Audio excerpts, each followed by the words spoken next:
Well, good morning everyone, and thanks for tuning in. It's Monday morning here in beautiful Sydney, and I hope you've had a fabulous weekend. Well, this morning I wanted to talk a bit more about the reality of owning a Model 3 and what it means for you on a day-to-day basis.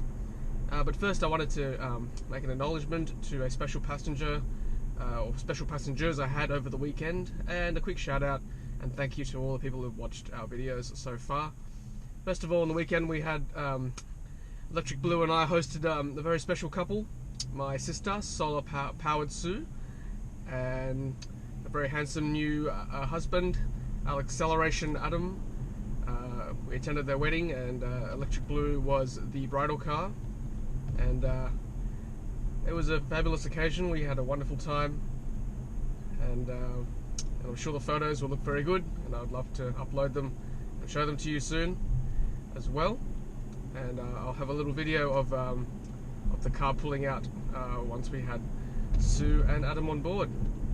And this little trinket here on my phone holder this morning I've got is a 3D printed model of one of the superchargers you can find around Sydney and around the world for Tesla vehicles.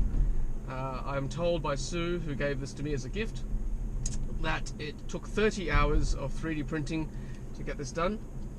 It's a wonderful little gift, so thank you very much, Sue and Adam. It's a wonderful gift and I'm very appreciative. I hope you had a fabulous time as well over the weekend, and it was an absolute pleasure to drive you guys around town. Wanted to thank you also all for watching our videos so far. Our last Model 3 video registered over 100 views, which in my world is fantastic. It's certainly the most number of views I've had so far for a video, so I will keep doing them, particularly for the Model 3s. Obviously that's the flavour of the month for electric vehicles, so thank you all for your support.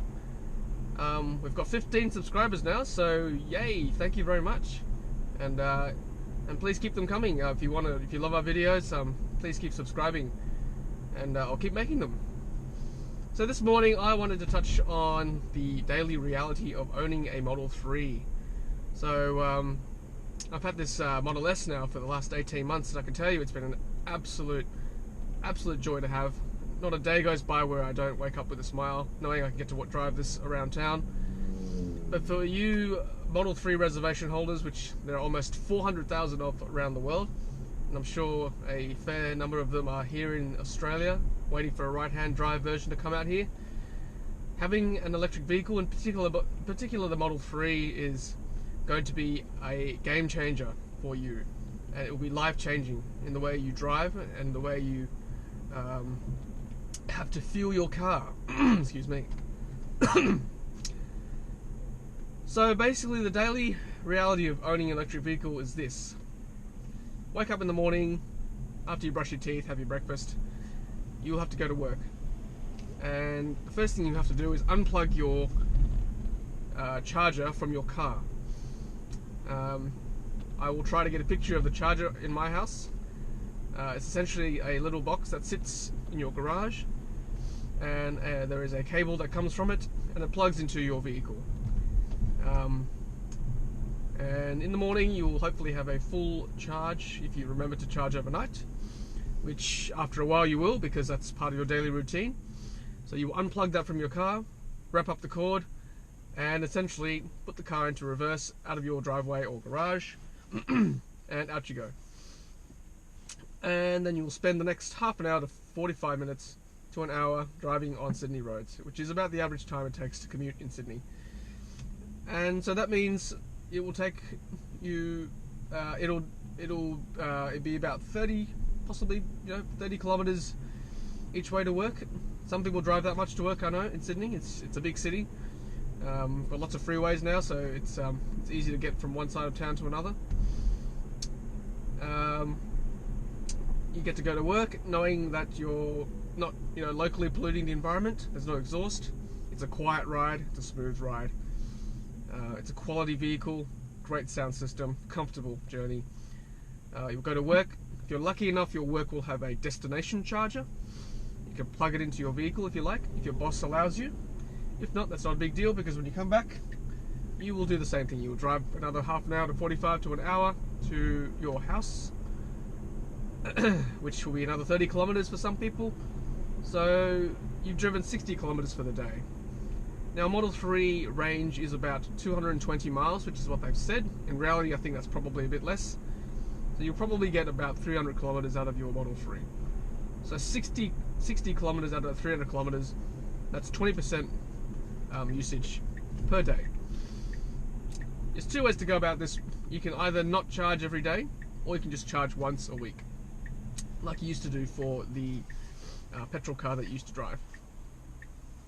Personally, I think you should be charging every day when you get back.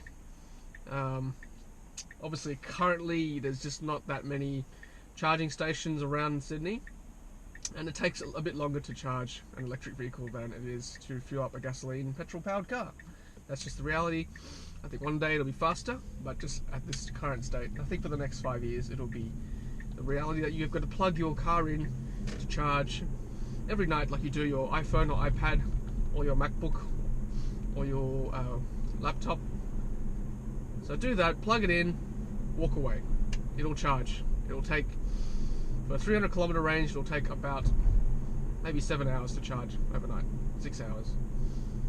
But remember, you've only driven 20% of your vehicle, so it'll take probably an hour and a bit.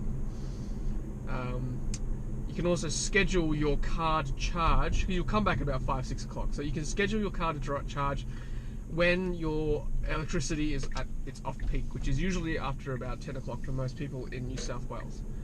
And then you'll be charging at about 16.5 cents per kilowatt hour. If you drive 20% of your vehicle, that's only about 10 kilowatt hours. So at 16.5 cents per kilowatt hour, you need to charge 10 kilowatt hour per day. That's only $1.60. You drive 5 days a week to go to work. That is about $8 in a whole week, just for work commute. And just let's add another $2 to get around town on the weekend and do whatever. So, you know, $10 a week to charge your car to drive to work and do your leisure activities over the weekend. I think that's pretty good. That's probably about 10% of how much you would pay normally to fill your old petrol car with a tank of petrol or gasoline. So there you go, that's pretty good. So back to my daily routine. You plugged your car in, you know, you can either schedule the charge later on in the night, or you can charge it straight away if you're not too worried about electricity prices. It's very unlikely, I think most people are. Or you've got a flat rate, which I recommend you change over to an off-peak rate if you can in your area. So you go to bed, come back in the morning, rinse and repeat. Take your charger out of the car, and away you go. You've got a full tank once more. Now, Tesla recommends for my Model S and most electric vehicles that you only charge up to about 80 to 90% of its full charge. And that is the most efficient bracket of a battery's life. That'll prolong your battery life, and you'll run into less trouble over the years instead of charging 100% all the time. So that's what Tesla recommends. And in reality, I think the car does generally charge its quickest between about 20 to 80% of the battery life, and then you'll see that after 80% the charging rate does slow down a bit. So to me, that's probably saying that's most efficient when it's running or charging at that bracket, 20 to 80%. So again, I personally recommend you leave it to 80-90% of your car's charge for maximum benefit. So there you have it, guys. That is the reality of driving a Model 3 every day. You'll love it. I'm very happy for you to be a reservation holder. I'm sure you're looking forward to getting your electric car very soon from Tesla. I want to talk about next time about some possible ideas for people who live in apartments who may not be able to install a charging box in their garage if their strata does not allow it. I think the future is exciting. The gas stations will become extinct probably in the next 10 years, but there will probably be parking stations around where you can charge. And I won't give away too much, but I'll give you some ideas which I have about that. Alright guys, thanks again for watching. If you love our videos, please subscribe. I'd love to hear from you. Please leave your comments, and I'll do my very best to reply to them. In fact, I will reply to them, and I will keep making videos. Have a great day. Hey, thanks for watching, and thank you for helping us to bring the electric vehicle revolution to Australia. If you've enjoyed our videos, please take a moment to hit subscribe. We really appreciate it. If you're close to buying a brand new Tesla, then lucky you. Use one of our promo codes on screen to unlock special goodies from Tesla. Happy charging!